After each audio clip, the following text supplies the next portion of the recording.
Chief Orville Looking Horse, 19th generation, keeper of the sacred white buffalo calf pipe. I live on the Cheyenne River Reservation in South Dakota. Being a Native American or First Nations, I was raised with the stories that were told that helped us throughout our life. I was very strongly taught the old stories that were told among the elders when we were very young. And during that time, our traditional lifestyle was outlawed. I always talk about that because a lot of people never knew stories that were read in the schools and taught the children how Columbus discovered America and he came to this new world that there was nobody living here. We have our sacred teachings. In our tradition, our language is based on spirituality. Everything is about life, how sacred life is. From the time we were able to remember the teachings, it was no like harsh teachings. It was all about love and respect and honor. Anin, Nindijini Kaz Wapish Kimigwan, Nindu De Magizi, Zagasawad Jamaica, Gandunjaba. My name is Dan Wapipa, my clan is Eagle Clan, and I'm from the Leech Lake Band of Ojibwe natives. So we want to talk a little bit about World Peace and Prayer Day and how we got with World Peace and Prayer Day. We're given a call by Paula Horn and asked if we wanted to take on this World Peace and Prayer Day. And it's quite a big event to be able to pull off. You know, we're able to pull it off in a fantastic order with, as far as I know, very little adverse reactions. So we were able to raise $30,000 in a few months and then even have $1,000 left over for our storytelling event. So that was beautiful. But I really wanted to express on how important World Peace and Prayer Day is and what it does around the world. So what it's doing is it's waking up these sacred sites around this Mother Earth. And this Mother Earth needs healing right now. And it's up to us as human beings, as the people, as the human beings, to be able to heal this earth through our actions and through our thoughts and our prayers. So that's what this is all about. This World Peace and Prayer Day is reinvigorating these sacred sites. It's been described that the peace poles around the world are like little acupuncture spots, you know, around the world to bring healing and to bring focus to that healing. And right now we're at a phase. Right now is what I grew up in the American Indian movement, and there's certain things that we adopt as that. And one of them is the Hopi prophecy. And part of the Hopi prophecy says that we are transitioning from the white medicine bundle right now, which is the fire medicine bundle. And there's many different kinds of fire. There's Migazi, Ishkure, the Thunderbird fire, that when lightning strikes, it's a very sacred fire. There's the fire that we are in our home, the Anishinaabe Ishkudes and the Ishkudeg, and that's the fires that we have. And then there's electricity, the white man's fire. And so that's where we're at right now, as the white man's medicine bundle is the fire medicine bundle. Maybe I should start at the beginning of that. The first medicine bundle was the black medicine bundle, which is the water medicine bundle. That's life. You know, then the second one was the yellow medicine bundle, which is the wind medicine bundle. That's us coming into consciousness, us coming into our thoughts. The third medicine bundle is the fire medicine bundle, which is the white medicine bundle. And that's sophistication in our thoughts. That's sophistication in our actions. Now we're coming in, we're in transition point right now during this COVID-19, during this predator-plunderer extractive society going away, and we're moving into the red medicine bundle, which is the earth medicine bundle of the indigenous of the Americas. And that medicine bundle has been well taken care of. For an example, the Inca alone have developed more varieties of food than all the tribes of Europe. So that's how we took care of our medicine bundle. And we're transitioning right now. I was told at a Medicine Man conference when I was a teenager that we're going to see the change. It's going to come in our time, and we're going to be here to witness it. And this is it. I always wondered how it would look like. Is it going to be global warming rearing its ugly head? Is it going to be the loss of 60% of our insect life since the 70s? Is it going to be 90% of the oceans fished out, compounded with Fukushima? Is it going to be the massive loss of the animals around the world? Is it going to be the 10,000 extinctions every year? Is going to be a combination of all of this with COVID 19. So, even with COVID 19, the CO2 that we put into the atmosphere, which the world has been shut down, the CO2 being put into the atmosphere is still not enough to meet the Paris Climate Accords. So, even though we have massively cut everything, the Paris Climate Accords we're not meeting that standard. And that is very unfortunate. And that gives you a stark reality of the situation that we're in. And so we feel that the human beings are power. For example, Medicine Man was given power from the spotted elk of the north. Now, spotted elk of the north could not give another spotted elk of the north power to heal. They could only give that to the human beings. So we have this power within us. We have this power to change. We have this power to remake, to create, because we've been infused by that with the Creator. And so it's time now that we must honor our women, is that these women come into circles together and they start gathering their power, because this transition is going to require them to be in leadership right now. So this World Peace and Prayer Day goes all around the world, and it engages with tribal communities, engages with communities. The one following us was in Hawaii. I wish I could have made that one. That would have been fun. But Jamie, who you'll hear, she was there and appreciated it. So we want to thank you all for participating in what turned out to be an incredible event here in the Rogue Valley. And we have, as Red Earth Descendants, have been honoring this World Peace and Prayer Day for 25 years. We used to sit down with Dave Chief. Dave Chief was a respected man on the council of Lakotas, and we miss him greatly. We miss him dearly. When he was gone, he used to have me pour his lodges for him, and so we had a good connection. And so, this was in honor of Dave Chief, and we want to preserve that memory of that who has taken care of us for a long time. So we also want to bring out our cultural ways towards people so that they can adopt this, incorporate this in their lives however they may. Because it's these earth-based cultures, it's earth-based ways that's going to return us back to being a human being, that's going to help us to walk that true path of what it means to be a human being, to be giving, loving, kind, compassionate, receiving, all of these things that helps us to be human beings. That's what we want. We want this for society. This giveaway society that we are envisioning right now that comes with this red medicine bundle is where we look laterally for power. We look laterally for truth, that those who are at our shoulders. When we're in a circle, there's nobody's voice is more important than the other. And so that's what this is about. We're gathering in these large circles around these sacred sites and re-infusing these sacred sites with these prayer, with this power. And that is going to bring healing to the world. So I encourage you all to, wherever there's a World Peace and Prayer Day event, go to that event. I encourage you to start your own World Peace and Prayer Day event, because we all need to engage and re-engage with what is sacred, with what is natural, with natural law, and learn about that natural law, learn about how to contribute to life. So without hooved animals, no life. Without birds, no life. Without trees, no life. Without human, life abounds. But it would be a much sadder life. Greetings from Red Earth Descendants, home of the 2015 World Peace and Prayer Day Gathering.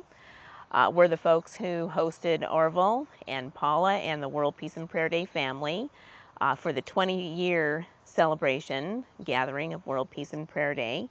We had a wonderful place to have it. We hosted at up in the mountains east of Ashland at a park, Jackson County Parks, place called Howard Prairie Lake. Um, Gave us kind of an additional bonus of having be the intersection of Shasta, Takelma, and Klamath tribal lands. Um, in this area, and I won't speak to that because I'm not of any of those tribes, uh, that there are disputes about boundaries, but we were very fortunate and lucky to have the blessings of all three tribes. And so that was our first step, was to gain the blessings of the tribal people to host the gathering on their lands. This is something that we always acknowledge.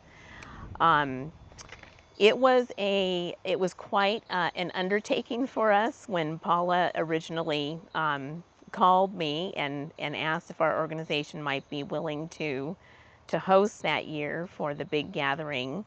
I was hesitant at first. I definitely knew that this was going to take collaboration and community to be able to pull it off.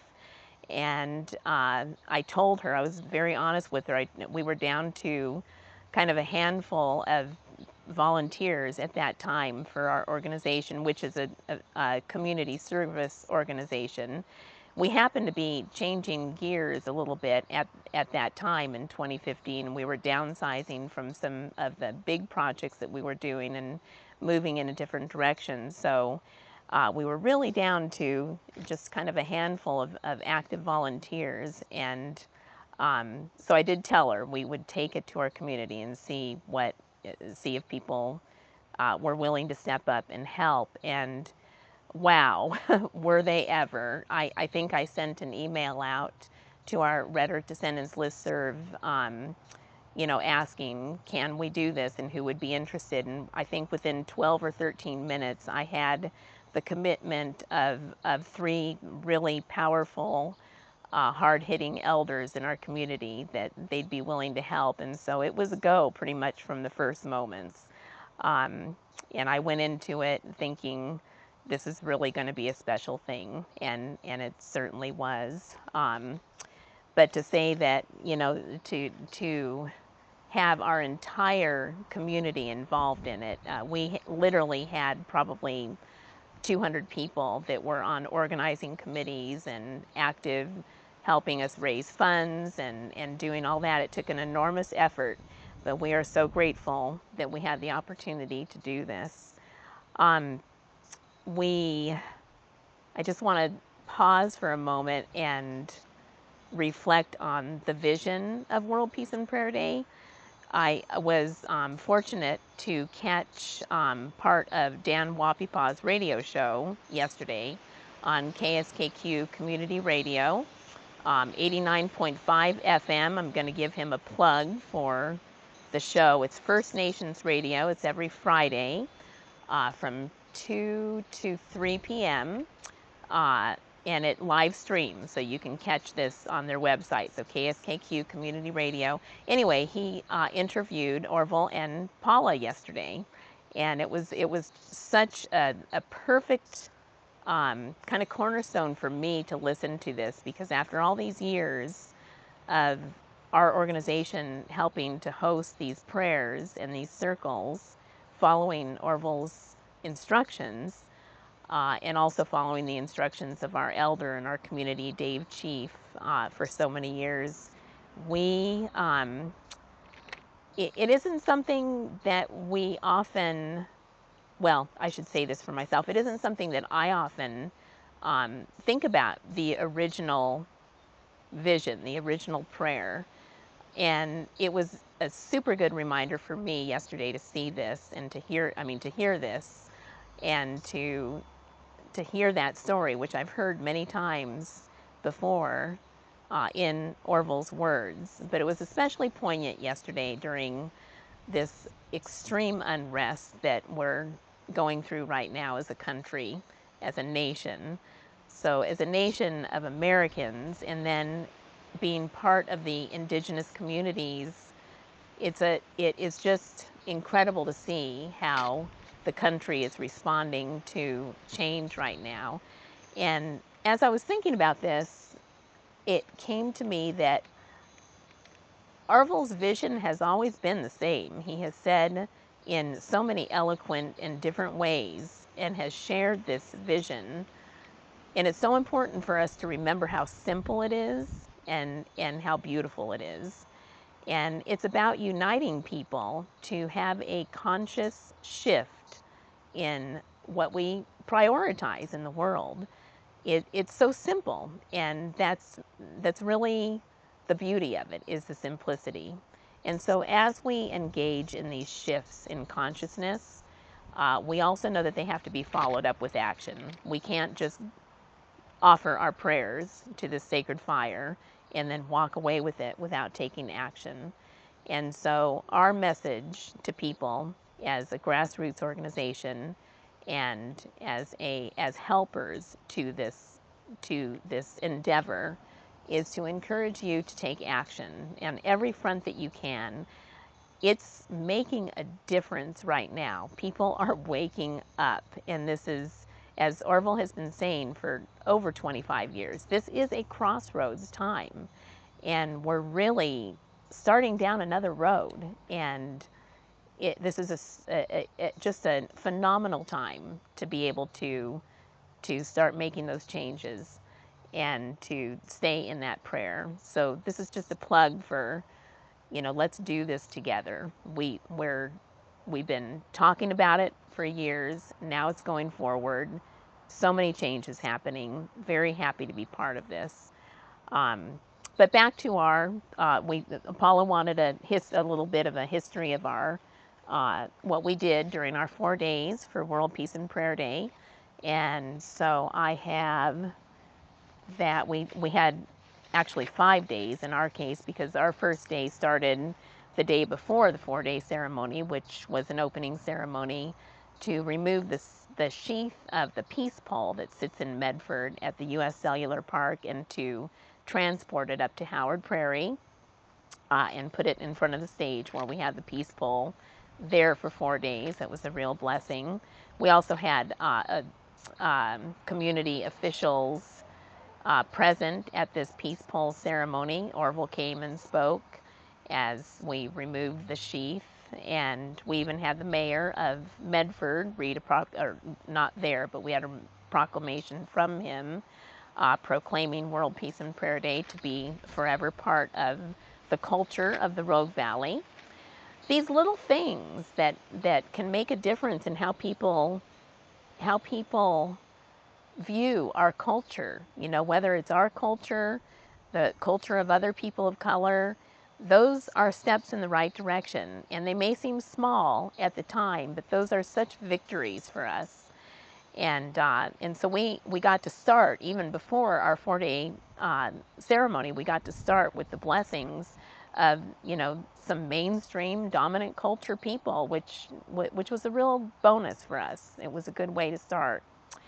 On June 18th, this was 2015 again, this was our day of welcoming and making relations. It's also the day that the World Peace and Prayer Day runners made their way from the bottom of Dead Indian Memorial Road. And yes, that's a horrible name, and there are people actively trying to change that name, have been for 30 years. But yes, that is the name of a road in our area. We had to travel that road every single day up to World Peace and Prayer Day. So we had our VIPs and our dignitaries and Paula and Orville and everybody going up Dead Indian Memorial Road to Howard Prairie Lake. What a, yeah, that's a disgrace. We are working on that. But anyway, the World Peace and Prayer Day runners started at the bottom of that road and made their way up to the top. It's a long way up, taking breaks and doing it in shifts, where the ceremonial fire was lit and the land blessing by the Maori people took place. Grandma Aggie and David West introduced the officials that day um, and made a wonderful introduction for Orville and Paula to the stage. We had evening entertainment each night. Some phenomenal people came up and kept everybody active. The second day, June 19th, was the day of addressing the problems of the planet. Speakers included Naomi Karango of Africa, Bob Gao, tribal attorney and activist, Rico Check of Horizon Herbs, Felice, tribal water rights activists, and Mel and Shirley Chartrand, and lots of evening entertainment. And I just want to give a disclaimer right now that if I forget anybody in the listing of speakers, please forgive me. I was extracting all kinds of information off of old emails and schedules and that kind of thing, and please forgive if I forget anybody.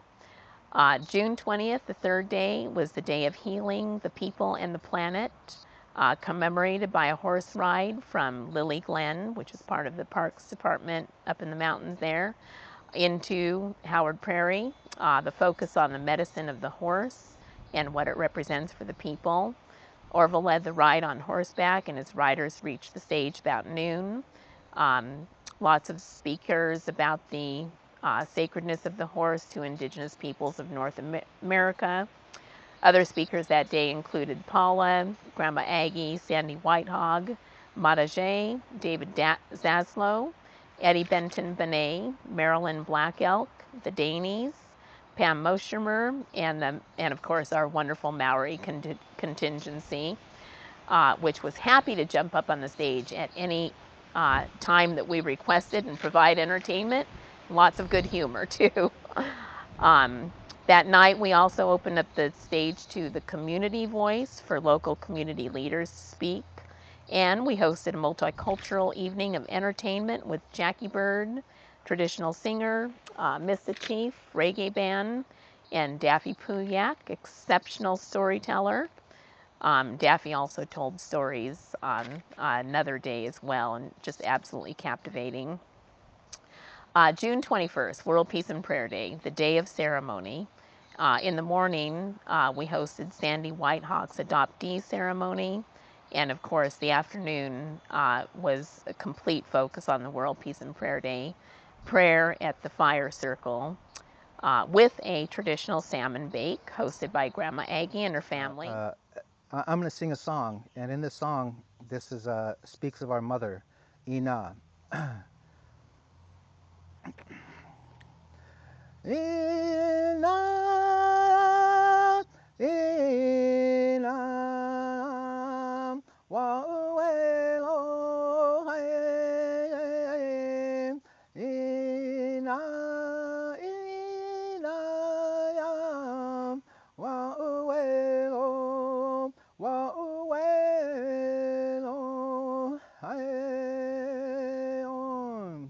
Wichozani waya yo inayam inayam wa uwelo ina inaya wa uwelo wa uwelo hey on. And that song says, well, we wish a good life for you all. We Chozani Wa. There's good life going out. So as we want to become human beings, as we strive to become human beings, we don't know what that road looks like. We look towards people who are the least colonized, because the colonization is what's happened coming from the tribes of Europe, in the forms of religion and capitalism and racism.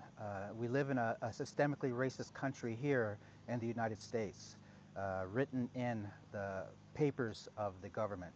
So that's where we're at, and we as human beings, we as Native peoples want to contribute to this time that we're living in. Our elders say that we were chosen, got to choose our parents, we got to choose the time that we were here, and we even got a brief glimpse of the potential of our life. The Creator held each and every one of us in its hands and gave us a medicine before it handed us down here to this world. And so in my language, Abanuji is baby, but what it really means is someone who's been placed down here for a special purpose. In our language, old man is Akiwenzi. That means earth caretaker. Woman is Ikwe, a representation of the earth. Grandmother is Mindumuye, she who holds it all together. So that is within our language.